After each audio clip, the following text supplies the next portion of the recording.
Hi, I'm Yashoda Raju, and I'm a candidate attorney at PPM Attorneys. I'm going to be talking about the laws relating to photography in public spaces. There's a lot of uncertainty around the laws relating to photography in public spaces, and today I'm going to clarify some of these issues. Privacy laws allow for photographers to take photographs from a public space without requiring your permission. This means that even if you are in a private space like your living room or garden or balcony, if you can be seen from the street or any other public domain, a photographer can legally take your picture without requiring your consent. Essentially, a person in a public space is deemed to have completely waived their right to privacy. There are some areas that are commonly misconceived as being public but are actually private, like outdoor shopping centers. So if you do take pictures in these areas, you might not have the permission to do so, and you might require to get permission from management first. Other areas include sporting events or concerts where you have to buy tickets, and these tickets usually have restrictions on photography. While security guards might take away cameras with detachable lenses or any kind of advanced cameras, they would still usually allow mobile phones or small cameras, so you can still take that awesome selfie for the gram. It is generally accepted for your image to be used for personal or fair use purposes.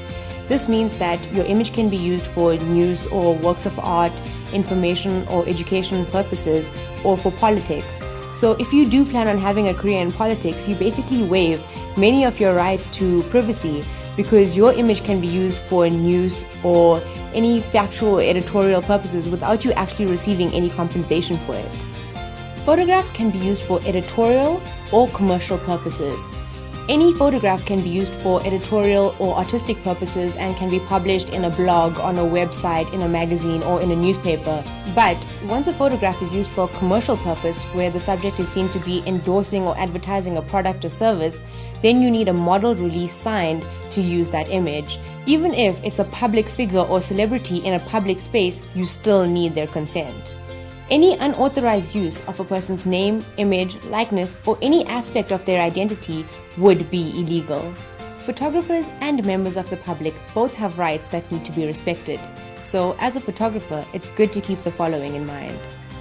If you are not sure if you need permission, it's better to ask first. If you intend to use your photographs commercially, make sure that you have all the appropriate legal releases. Read the terms and conditions for any place that you plan to make your image public. These include competitions, websites, and social media sites.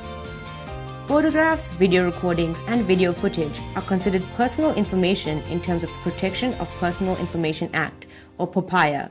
This means that you should keep POPIA in mind if you ever process this information.